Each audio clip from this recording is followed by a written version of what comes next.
Hello friends, this is Vikas. Welcome to lecture of the academy.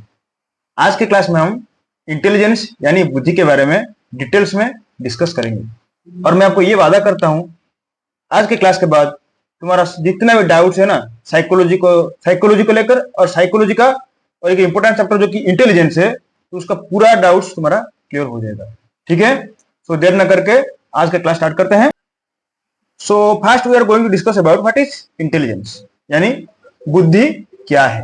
Concept of intelligence, so it refers to the ability of an individual to learn, experience, adjust to new situations, solve problems and use knowledge effectively in different context। यानी intelligence या बुद्धि क्या है? जो हम experience से सीखते हैं, ओके, और हमारा एबिलिटी के हिसाब से एक प्रॉब्लम को हम कैसे सॉल्व करते हैं, ओके, और डिफरेंट डिफरेंट एनवायरमेंट में और एक नया सिचुएशन आया है उसको हम कैसे डील करते हैं, ये सारा किसके ऊपर डिपेंड करते हैं ना? इंटेलिजेंस यानी बुद्धि के ऊपर। सपोज हमारा जिंदगी में कुछ प्रॉब्लम्स आया है, हम उसको कैसे अच्छे तरीके से डील कर पाएंगे, ये डिपेंड करते हैं हमारा बुद्धि यानी इंटेलिजेंस के ऊपर। जो अच्छे से सॉल्व कर पाएगा उसको हम इंटेलिजेंट मानेंगे, जो नहीं कर पाएगा उसको इंटेलिजेंट नहीं मानेंगे। तो ये होता है उसका ओवरऑल कंसेप्ट किसका ना? इंटेलिजेंस का। इसका हिंदी भी तुम्हारे पास अवेलेबल है, मतलब दोनों मीडियम में हम पढ़ा रहे हैं, इंग्लिश और हिंदी। सब बच्चों को ये अच्छे से समझ में आ जाएगा। ठीक है, थोड़ा बहुत उसका डेफिनेशन देखते हैं। डेफिनेशन यानी उसका परिभाषा है, मतलब कौन सा साइकोलॉजिस्ट किसने क्या कहा है इंटेलिजेंस को लेकर। First we are going to discuss about what is intelligence as per Binet. Alfred Binet क्या है? उन्होंने पहली बार इंटेलिजेंस को लेकर उसको मेजरमेंट करना, आईक्यू के ऊपर पहले उन्होंने काम किए थे। तो उनका क्या मानना था इंटेलिजेंस को लेकर, उसको देखते हैं। उनका यह मानना था कि it is the ability to जज, रीजन एंड अंडरस्टैंड। इंटेलिजेंस है यानी बुद्धि एक क्या होता है कि एबिलिटी यानी सामर्थ्य। किसके सामर्थ्य ना? किसी चीजों को जज करना, हम कैसे वो सिचुएशन को, वो व्यक्ति को, वो इंस्टेंस को, वो सिचुएशन को कैसे जज कर रहे हैं। ये उसको हम ज्यादा सीरियस ले रहे हैं, भाई क्या हो गया, छोटा सा सिचुएशन हम उसको जोर से लेकर हम पकड़ के बैठे हैं, इसको कैसे जज करते हैं। और रीजन, उसका ये होने का पीछे क्या मतलब है, क्या तर्क है, ये जब हम पूछते हैं उसको बोलते हैं इंटेलिजेंस। और अंडरस्टैंड, हम क्या समझते हैं एक सिचुएशन को, उसको हम क्या मानते हैं, ये एक इंटेलिजेंस है। ये किसने कहे थे ना? अल्फ्रेड बिनेट ने कहे थे। और वेस्टर्स का ये मानना था कि it is the global capacity of a person to act purposefully, think rationally and deal effectively with the environment. सबसे इंपॉर्टेंट और बहुत खूबसूरत डेफिनेशन है इसको लेकर ना, इंटेलिजेंस को लेकर। इन्होंने क्या थे कि जो बुद्धिमत्ता एक व्यक्ति का एक वैश्विक क्षमता है जिसके द्वारा वो सार्थक रूप से कार्य करता है, तार्किक रूप से सोचता है और अपने वातावरण से प्रभावी रूप से निपटता है। यानी एक सिचुएशन को अच्छे से समझता है, उसको लेकर उस सिचुएशन के हिसाब से उसको कैसे एक्ट करना है, कैसे उस प्रॉब्लम को, उस सिचुएशन को फेस करना है और उसको कैसे उसका सोल्यूशन निकलना है, और वो डिफरेंट एनवायरनमेंट में खुद को कैसे एडजस्ट करना है, ये सब डिपेंड करता है इंटेलिजेंस यानी बुद्धि के ऊपर। ठीक है, और थोड़ा बहुत डेफिनेशन उसको देखते हैं।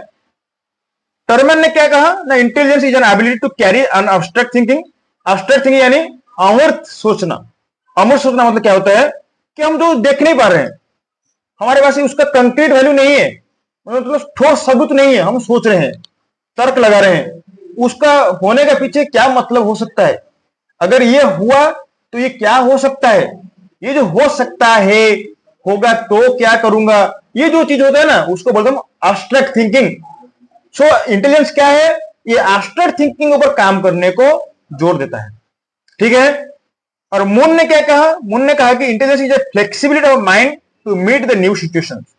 ये क्या होता है? ये लचीलापन होता है दिमाग का, कैसे हम एक न्यू सिचुएशन को डील करेंगे, फ्लेक्सिबिलिटी प्रोवाइड करता है। क्योंकि हमको पता नहीं कि हमारे जिंदगी में कब किस प्रकार की सिचुएशन आने वाला है, तो वो डिफरेंट डिफरेंट सिचुएशन को हम कैसे निपटेंगे और उसको कैसे समाधान करेंगे, इसके ऊपर जो जोर देता है उसको हम बुद्धिमत्ता बोलते हैं या बुद्धि बोलते हैं। ठीक है, ये था उसका थोड़ा बहुत डेफिनेशन। और after analysing different definition we can say that, मतलब हम जितना भी डेफिनेशन हम डिस्कशन किए ना, उसको लेकर हम 5 हिस्से में उसको समराइज कर सकते हैं। क्या है ये? ना ये कि इनेट एबिलिटी है। इनेट मतलब जन्मगत। अगर किसी पेरेंट्स का दिमाग अच्छा है, मतलब वो बुद्धिमान है, वो कुछ ना कुछ इंटेलिजेंस पर्सन हो सकते हैं। वो हम पर्टिकुलरली नहीं बोल सकते कि हाँ ये डॉक्टर का बेटा ही डॉक्टर बनेगा, ये अलग बात है। लेकिन अगर इंटेलिजेंस उनका पेरेंट्स के पास कुछ स्किल है, वो बच्चे भी थोड़ा बहुत उनके पास रहेगा। ये होता है इनेट। और होता है एब्स्ट्रैक्ट थिंकिंग। इंटेलिजेंस क्या होता है? नहीं कि एब्स्ट्रैक्ट थिंकिंग होता है, हम कैसे सोच रहे हैं, जो चीज हमको दिखाई नहीं दे रहा है उसको लेकर हम कैसे परसीव कर रहे हैं। इंटेलिजेंस क्या है, अगर ये नहीं होगा तो क्या होगा, थ्योरी हम कैसे पढ़ेंगे। अगर अभी तक हम नहीं पढ़े हैं, हम सोचने लगे हैं अगर ये हुआ तो, अगर नहीं होगा तो थ्योरी कैसे रहेगा। ये जो हम सोच रहे हैं ना, इसको बोलते हैं एब्स्ट्रैक्ट थिंकिंग। तो इंटेलिजेंस भी इसको बोलते हैं। और it is an ability of adjustment to novel situation. एक नया सिचुएशन को हम कैसे डील करते हैं, वो भी एक सामर्थ्य को बोलते हैं इंटेलिजेंस। और it is also related to the cognition. Cognition मतलब ज्ञान। Intelligence also related with the cognition, यानी कॉग्निटिव एबिलिटी। एक बच्चा कितना समय लेकर एक कंसेप्ट को क्लैरिटी करने के लिए वो दिमाग लगाता है, उसको बोलते हैं कॉग्निशन। सोचना, थिंकिंग लगाना, चीजों को याद रख पाना, ये सब कॉग्निशन के ऊपर डिपेंड करता है। पूरा का पूरा चीज वो इंटेलिजेंस से अफेक्ट होता है। अगर किसी व्यक्ति के पास अच्छा इंटेलिजेंस है तो ये अच्छी से चीजों को थिंकिंग कर सकता है, सोच सकता है। सो इसको बोलते हैं cognition. And it is an ability to solve problems. जिसके पास अच्छा इंटेलिजेंस होगा वो अच्छे से कुछ प्रॉब्लम को सॉल्व कर सकता है। ठीक है, तो ये था ओवरऑल मीनिंग, यानी उसका कंसेप्ट किसको लेकर, ना बुद्धि और इंटेलिजेंस को लेकर थोड़ा बहुत ओवरऑल आइडिया। ठीक है, उसके बाद देखते हैं उसका नेचर क्या है, यानी बुद्धि का प्रकृति क्या है। आमतौर पर उसको दिखेंगे कि 10 बहुत सारे उसका प्रकृति होता है, लेकिन हम थोड़ा 10 के ऊपर ज्यादा फोकस देंगे। First one it is universal, okay, और it is both innate and acquired. इसके बारे में डिटेल्स में डिस्कस करेंगे, बस उसका थोड़ा पॉइंट्स को हम पढ़ लेते हैं। और it is dynamic and not static, it is multi dimensional, adaptive in nature and problem solving ability और individual differences, measurable, क्या measurable ना, इंटेलिजेंस को माप सकते हैं। एंड इट इज डेवलपमेंटल और इट इज गोल ओरिएंटेड। ये 10 के 10 के बारे में हम डिटेल्स में डिस्कस करेंगे। सो फर्स्ट देखते हैं व्हाट इज यूनिवर्सल। यूनिवर्सल यानी वैश्विक। It is found in all humans दो लेवल डिफर। पूरा प्रिसाइज नोट है, आपको अच्छे से याद रहेगा, बस उसको अच्छे से समझ लो। एक बार समझोगे ना कभी भी भूलोगे नहीं, ये मैं आपका, ये मेरा वादा है। बस अच्छे से उसको समझ लो। नोट्स के बारे में कभी भी घबराना नहीं, क्योंकि तुमको दोनों मीडियम में बाइलिंगुअल मोड में नोट्स मिल जाएगा। कहां पर? हमारे टेलीग्राम चैनल पर। ठीक है, जिसका लिंक अभी भी डिस्क्रिप्शन में दिया गया है, तो आप उसे एक्सेस कर सकते हो। बस उसको अच्छे से समझ लो। ठीक है, सो इट इज यूनिवर्सल, यानी it is found in all humans, मतलब सभी व्यक्ति के पास थोड़ा बहुत इंटेलिजेंस है। क्योंकि हम सब इंसान है ना, इंसान और जानवरों के भीतर क्या पार्थक्य है? वो इंटेलिजेंस को लेकर, किसके पास ज्यादा हो सकता है, किसी के पास कम हो सकता है, लेकिन है, थोड़ा बहुत तो है। इसको बोलते हैं यूनिवर्सल, यानी वैश्विक। ठीक है, and it is both innate and acquired, यानी ये क्या होता है, ये कुछ जन्मगत हो सकता है और कुछ उपार्जित होते हैं। मतलब कुछ चीज होते हैं, कुछ इंटेलिजेंस होते हैं, वो पेरेंट्स से, जेनेटिक से आता है, और कुछ हम एक्सपीरियंस से, वो नॉलेज से, और जब हम ज्यादा एक्सपीरियंस करते हैं और ज्यादा सीखते हैं, उससे हमारा इंटेलिजेंस थोड़ा बहुत बढ़ोतरी और थोड़ा बहुत इंप्रूवमेंट होता है। इसको बोलते हैं एक्वायर्ड। ठीक है, और क्या है, it is dynamic not static, यानी ये हमेशा गतिशील होता है, ये कभी भी स्टैटिक यानी फिक्स नहीं होता है, स्थिर नहीं होता है, हमेशा चलता रहता है। क्योंकि अभी हमारे इंटेलिजेंस जो है, हम उसको अच्छे से मेहनत करके और भी हम बढ़ा सकते हैं। ठीक है, कभी भी इंटेलिजेंस फिक्स या स्टैटिक नहीं हो सकता है। ठीक है, जैसे कि हम ज्यादा ट्रेनिंग लेंगे और ज्यादा एजुकेशन करेंगे, ज्यादा सीखेंगे, तब हमारा इंटेलिजेंस में बढ़ोतरी हो सकता है। So it is flexible, dynamic, okay, and it is multi dimensional, यानी ये क्या होता है, ये बहुआयामी, ये बहुत चीजों को इंक्लूड करता है। कौन? इंटेलिजेंस। उसके अंदर रीजनिंग आता है, थिंकिंग आता है, ओके, और क्या आता है ना, क्रिएटिविटी आता है, सोशल एंड इमोशनल स्किल आता है। तो सोचो कितना चीजों को ये इंक्लूड करता है। ठीक है, हम जो टाइप्स डिस्कस करेंगे उसे और भी ज्यादा गहराई से समझेंगे। ठीक है, तो ये क्या कहते हैं ना, मल्टी डायमेंशनल, मतलब उसका डिफरेंट डिफरेंट डायमेंशन होता है। ये सोशल स्किल को भी गुरुत्व देता है, इमोशनल स्किल्स को भी देता है, ठीक है, रीजनिंग को देता है, और क्या देता है ना, क्रिएटिविटी को देता है, और मेमोराइजेशन को भी देता है। समझ रहे हो? सो ये सब क्या होता है, multi dimensional, and it is adaptive in nature. So it is adaptive, adaptive यानी अनुकूलनशील। अनुकूलनशील यानी हम कैसे एक सिचुएशन में अडेप्ट कर रहे हैं। ठीक है, यानी नई परिस्थितियों में हम कैसे खुद को ढाल रहे हैं, ये इंटेलिजेंस सिखाता है। ठीक है, और क्या है ना, it is problem solving ability. So what is intelligence? Intelligence is the problem solving ability, how we solve the problems, it is related to the intelligence. ठीक है, it means it analyse and solve problems effectively.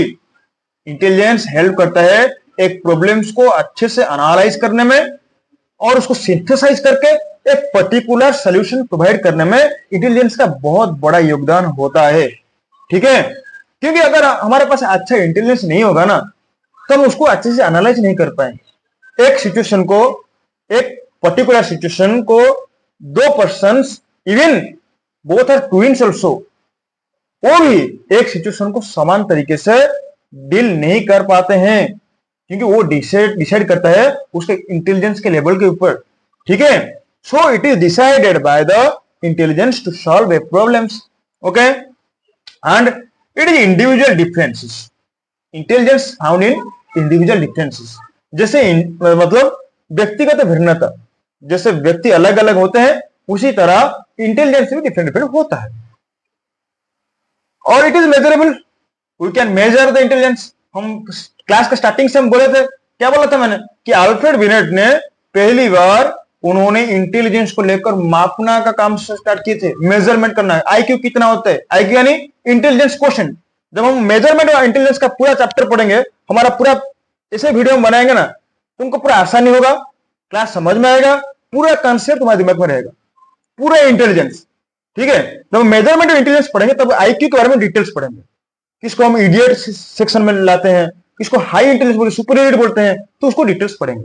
ठीक है, so it is measurable, यानी we can measure the IQ, कि ये होता है 120 to 140 के भीतर रेंज होता है। ठीक है, ये जो रेंजेस होता है ना, उसको मापते हैं, इसका इंटेलिजेंस कितना, आईक्यू कितना ना, 120, तो बहुत ही अच्छा सुपर इंटेलिजेंस है। ये जो हम लोग मापते हैं 40 के नीचे, बेकार बच्चे। सो ये जो चीजें होते हैं ना, इसको हम बोलते measurable. So intelligence can be measurable, and it is developmental, यानी इट इज, ये क्या होता है, ये विकासशील होता है, ये हमेशा आगे बढ़ता है। Growth with age, education and experience, उम्र के साथ साथ हम जितना सीखते हैं और हमारे एक्सपीरियंस के साथ साथ क्या होता है, हमारे इंटेलिजेंस में थोड़ा डेवलपमेंट होता है, यानी विकास होता है। समझ रहे हो?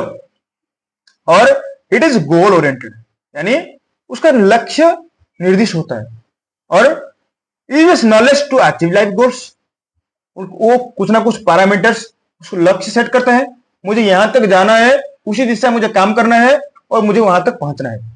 हमारा लक्ष्य क्या है, हमको सीटेट क्रैक करना है, तो उसी हिसाब से हमारा कैसे एक्सपीरियंस करेंगे, कैसे अच्छे से सीखेंगे, ठीक है, उसी हिसाब से हम एक सिचुएशन में कैसे खुद को डालेंगे, ये सब डिसाइड करता है इसके ऊपर, इंटेलिजेंस के ऊपर। समझ में आया? सो ये पूरा था हमारा नेचर ऑफ इंटेलिजेंस, यानी बुद्धि का प्रकृति। नेक्स्ट समझते हैं कि बुद्धि के कंपोनेंट्स क्या होता है, बुद्धि का टाइप्स, उसके अंदर क्या क्या आता है, बुद्धि किसको लेकर बना है, ठीक है, उसके बारे में डिस्कस करेंगे। सब फर्स्ट है कॉग्निटिव, बुद्धि 3 स्तरों को लेकर बना है। एक कॉग्निटिव एस्पेक्ट होता है, एक अफेक्टिव होता है, एक कॉग्निटिव होता है, यानी संज्ञानात्मक, भावनात्मक और एक संकल्पनात्मक। ठीक है, वो तीनों पैरामीटर से इंटेलिजेंस यानी बुद्धि डिसाइड होता है। ठीक है, सेकेंड समझेंगे। कॉग्निटिव क्या होता है, it is thinking, reasoning, memory, decision making.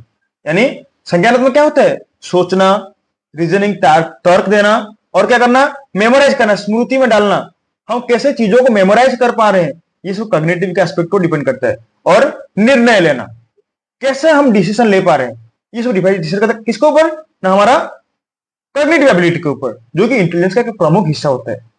और कहते हैं अफेक्टिव यानी इमोशनल, भावनात्मक, हम कैसे हमारे इमोशनल को लेकर, हमारे इमोशंस के साथ कैसे हम डील कर पा रहे हैं, ये सब डिसाइड किससे करता है, ना इंटेलिजेंस से। And emotional understanding and management, how we understand emotions, there are so many types of emotions are there may be love, there may be passion, there may be compassion, और क्या हो सकता है, there may be attachment also, angry also, ये different क्या होता है, emotions होता है। So how we make a balance between different emotions, that also depends on intelligence, ठीक है। और क्या होता है, अनदर इज कॉग्निटिव यानी संकल्पनात्मक। संकल्पनात्मक क्या होता है, इट इज विल पावर, इच्छा शक्ति, motivation, Prerna and goal oriented behaviour, लक्ष्य उन्मुख व्यवहार। हमको लक्ष्य तक पहुंचना है, हम कुछ गोल सेट किए हैं, वहां तक हमको जाना है, हम कैसे वहां तक पहुंचेंगे, वहां तक पहुंचने में क्या चाहिए, हमारे भीतर विल पावर होना चाहिए, हाँ मैं उसको कर सकता हूं, ये होता है विल पावर। इस होता है मोटिवेशन यानी प्रेरणा, मुझे यहां तक पहुंचने के लिए क्या क्या चाहिए, हमको एक नौकरी चाहिए, सीटेट क्लियर करना है तो मुझे क्या करना पड़ेगा, मुझे मेरा पेरेंट्स का हाल सॉल्व करना है, मैं कुछ कैसे उनको अच्छे से रख सकता हूं, ये सब चीज होता है ना मोटिवेशन, हमको मोटिवेशन देता है, आगे बढ़ाते हैं। तो ये सारे का सारा चीज आता है कॉग्निटिव यानी संकल्पनात्मक हिस्से में आता है। सो इंटेलिजेंस का ये तीनों बेसिक ब्रॉड कॉन्सेप्ट या ब्रॉड एलिमेंट्स होता है जिसको लेकर इंटेलिजेंस यानी बुद्धि बनना है। समझ में आया या नहीं? अगर कुछ डाउट्स है तुम हमको कमेंट्स में पूछ सकते हो, अगर कुछ तुमको ज्यादा जानना है, कुछ चीज सीखना है इंटेलिजेंस को लेकर जो हम आज पढ़ा रहे हैं उसको तुम कमेंट्स कर सकते हो, ठीक है। नेक्स्ट समझते हैं टाइप्स ऑफ इंटेलिजेंस यानी बुद्धि का प्रकार। बुद्धि कितने प्रकार की होता है उसके बारे में हम डिटेल्स डिस्कशन करेंगे। फर्स्ट इज इमोशनल इंटेलिजेंस यानी भावनात्मक बुद्धि, सोशल इंटेलिजेंस यानी सामाजिक बुद्धि, एब्स्ट्रैक्ट इंटेलिजेंस यानी अमूर्त बुद्धि, कंक्रीट इंटेलिजेंस यानी ठोस बुद्धि, प्रैक्टिकल इंटेलिजेंस यानी व्यवहारिक बुद्धि। उसके बारे में हम डिटेल से डिस्कशन करेंगे। सो फर्स्ट वन इज भावनात्मक बुद्धि या emotional intelligence. So who is the founder of it? Who is the exponent of it? Daniel Goleman is the exponent of it. And it is the ability to recognize, understand and manage one's emotions as well as those of others. सिर्फ खुद का emotions को major करना, मापना, समझना, इसके साथ साथ दूसरों का इमोशन भी समझना चाहिए, है ना, नहीं तो हम सेल्फिश हो जाएंगे। हाँ मैं जहां बोल रहा हूं सही है, मेरा इमोशन से मैं ये करूंगा वो सही है, नहीं, हम दूसरों का फीलिंग्स को भी केयर करना चाहिए, दूसरों का इमोशंस को भी केयर करना चाहिए। जो अच्छे से केयर करता है, जो समझता है, उसका इमोशनल इंटेलिजेंस बेहतरीन है, ठीक है। And it includes self awareness, empathy, motivation and social skills. Okay, for example you can take an example like a manager who handles team conflicts calmly and motivate employees is a good emotional person. He has a good emotional intelligence. एक manager जिसके अंदर different बहुत सारे employees काम करते हैं, वो कैसे दूसरों के साथ अच्छे से डील कर पाता है, सबसे अच्छा इमोशनल इंटेलिजेंस का एक बेहतरीन एग्जांपल है, ठीक है। क्योंकि एक कंपनी में 20-50 लोग काम करते हैं, सबका सिचुएशन समान नहीं होता है। एक मैनेजर के नाते तो मुझे कैसे उनके साथ डील करना है, मैंने उनको उनका प्रॉब्लम को अच्छे से समझना है। जो समझ सकता है जो मैनेजर, तो उनके लिए वो आइडियल हो जाएगा वो एम्प्लॉय के लिए। जो नहीं समझ पाते, जैसे आज हम रतन टाटा को भी मानते हैं, याद करते हैं, क्यों? क्योंकि उनको वो एम्प्लॉय से उनका इतना अच्छे से लगाव था ना। लोग जब उनका मौत हो गया, उसका न्यूज सुनने के बाद कितना अच्छे से उनको क्या ट्रिब्यूट दिया गया, आखिरी ट्रिब्यूट दिया गया, क्योंकि वो हर किसी के दिल में बसे थे। क्योंकि वो उनके अंदर में, उनके नीचे, उनके अंडर में जो एम्प्लॉय काम कर रहे थे, उनको अपने बेटे की तरह उनको ट्रीट कर रहे थे, उनका प्रॉब्लम को सॉल्व करते थे। तो ये होता है इमोशनल इंटेलिजेंस, ठीक है। नेक्स्ट देखते हैं सोशल इंटेलिजेंस यानी सामाजिक बुद्धिमत्ता। इमोशनल इंटेलिजेंस थोड़ा बहुत सामाजिक बुद्धिमत्ता से जुड़ा हुआ है। कैसे? क्योंकि हम इमोशनल इंटेलिजेंस क्या करते हैं, दूसरों का फीलिंग्स को केयर करते हैं, रेस्पेक्ट करते हैं। उसी हिसाब से सामाजिक बुद्धिमत्ता में भी हम क्या करते हैं, एक समाज में रहने, जैसे हम समाज में रहते हैं ना, वो समाज के हिसाब से हमको खुद को बनाना है। समाज में हम कैसे दूसरे से मिलते हैं, कैसे बातचीत करते हैं, ये सब सोशल इंटेलिजेंस के ऊपर डिपेंड करता है। ठीक है, इट इज एबिलिटी, जैसे मैंने अभी बताया, it is an ability to interact effect with the people, build relationship and adjust with society. हम कैसे सोसाइटी में रहते हैं, क्योंकि man is a social animal. A man has to live in the society, so he must have to understand the feelings of others, those peoples are living in the surroundings of them. ठीक है, तो उसको समझना चाहिए दूसरों के साथ कैसे रहना है। फॉर एग्जाम्पल, जैसे कि एक पॉलिटिशियन और diplomat who easily builds relations with the people. अगर अच्छा एग्जाम्पल से, पॉलिटिशियन लोग, जो राजनीतिक लोग होते हैं, जो नेता लोग होते हैं, वो कैसे दूसरों को माइंड को स्टडी करते हैं, कैसे अच्छा अच्छा जो इलेक्शन आता है कैसे उनको मोल्ड करते हैं, अपने तरफ खींचते हैं, है ना, अपने पार्टी को कैसे जिताना है। उनका जो आइडियलिज्म होता है, उनका जो आदर्श होता है, कैसे दूसरे के पास पहुंचाते हैं। सो ये सब डिसाइड करता है सोशल इंटेलिजेंस के ऊपर। Next one is practical intelligence यानी व्यवहारिक बुद्धिमत्ता। So it is ability to solve real life problems and adopt to everyday challenges. Okay, मतलब हम दैनंदिन जीवन में जो जो सब समस्या को सामना कर रहे हैं, उसको हम कैसे फेस करना है और उसको कैसे सॉल्व करना है, ये सारा का सारा कंसेप्ट जुड़ा है किसके अंदर ना, व्यवहारिक यानी प्रैक्टिकल इंटेलिजेंस में। हम बहुत कुछ सीखते हैं, लेकिन काम में लगाना बहुत बड़ी बात होता है ना। हम इंस्टाग्राम ओपन करते हैं तो मोटिवेशन के लिए बहुत रील्स चलाते हैं, हम सीखते हैं, ठीक है, हम प्रैक्टिकल लगाना है, कैसे हमारा अपने जिंदगी में उसको उतारना है। ठीक है, सो ये होता है practicality. And it is an analytical intelligence also. Who says that? Sternberg ने प्रैक्टिकल इंटेलिजेंस क्या कहा है? It is analytical. ये क्या होता है? विश्लेषणात्मक। हम प्रॉब्लम्स को विश्लेषण करते हैं, एनालिसिस करते हैं, उसी से हम काम करते हैं। ठीक है, and it is also creative intelligence, क्योंकि new ideas are there, innovations are there. क्योंकि हमको पता नहीं कब हमको कैसे डील करना है प्रैक्टिकल सिचुएशन को, एक नया सिचुएशन के साथ कैसे हमको डील करना है, इसलिए हमको क्रिएटिविटी चाहिए, न्यू इनोवेशन चाहिए। जैसे कभी एआई आ रहा है, ये प्रैक्टिकल एक्सपीरियंस है, प्रैक्टिकल इंटेलिजेंस जरूर चाहिए, क्योंकि अभी नया नया आया है, हम उसके साथ कैसे डील करना है वो सब हम सीखना चाहिए ना। सो ये सब होता है प्रैक्टिकल इंटेलिजेंस, व्यवहारिक बुद्धिमत्ता। हम उसको व्यवहार करेंगे, अगर व्यवहार करेंगे उसके बारे में हम इंटेलिजेंस नहीं है, तो हम कैसे उसको व्यवहार कर सकते हैं, समझ रहे हो। And we can take an easy examples, like मैंने बहुत एग्जांपल दे दिया, और भी एग्जांपल बता देता हूं। जैसे एक shopkeeper who find smart ways to manage customers and profit without formal education. क्या बात है, एक शॉपकीपर जिसको इतना फॉर्मल एजुकेशन नहीं है, वो एमबीए करके डिग्री उसके पास नहीं है, लेकिन वो अच्छे से कस्टमर को मोल्ड कर देता है ना, क्योंकि उसको उसको पता है कस्टमर से कैसे डील करना है, उनको कैसे अपना सामान बेचना है, उसको पता है अच्छे से। वो इतने अच्छे से मोल्ड करेगा ना, तुम उसमें फंस जाओगे। हाँ, ये सबसे अच्छा चीज है, तुम एक दिमाग में लेके जाओगे। सपोज तुमको एक मोबाइल खरीदना है, तुम दिमाग में लेके गए ना, मुझे यही मोबाइल खरीदना है। जब दुकान में पहुंचोगे ना, अगर उसके पास भी नहीं है, तो वो अपने दिमाग को ऐसे स्टडी करेगा और वैसे इतना अच्छे एग्जाम्पल दे देगा, नहीं नहीं ये अच्छे से मोबाइल है, तुम उसको थोड़ा ट्राई करो। तो तुम एक सोच के गया और एक लेके आया। तो ये सब होता है ना प्रैक्टिकल इंटेलिजेंस। ठीक है, उसी समय अपना दिमाग कैसे लगा रहे हो, ये होता है प्रैक्टिकल इंटेलिजेंस। ठीक है, नेक्स्ट होता है एब्स्ट्रैक्ट इंटेलिजेंस, अमूर्तता। अमूर्त होता है बुद्धिमत्ता, वो क्या होता है? जो हम देख नहीं पा रहे हैं, हम बहुत आगे से उसको डिस्कशन कर चुका हूं। ठीक है, जैसे कि ability to understand ideas, concept, symbols, numbers and logical relations. और we can take an example like solving mathematical problems, reasoning test. इसके लिए हम एब्स्ट्रैक्ट थिंकिंग चाहिए। रीजनिंग करने के लिए inductive, deductive reasoning, all man are mortal, Ram is a man so Ram is mortal, यानी सारे इंसान एक ना एक दिन मरेंगे, राम भी एक इंसान है तो वो भी एक ना एक दिन मरेगा। सो ये जो रीजनिंग होता है ना, उसको बोलते हैं एब्स्ट्रैक्ट इंटेलिजेंस। उसके लिए क्या चाहिए? तुमको एब्स्ट्रैक्ट इंटेलिजेंस चाहिए, जो हम दिख नहीं पा रहे लेकिन हम रीजनिंग लगा रहे, ये होगा तो ये होगा। आज अगर एक पिता की उम्र 15 साल है, तो उसका 25 साल के बाद कितना होगा? ठीक है, वो दूसरों एग्जाम्पल दे रहे हैं, ये सब रिलेटेड किसके लिए, एब्स्ट्रैक्ट इंटेलिजेंस के लिए। ठीक है,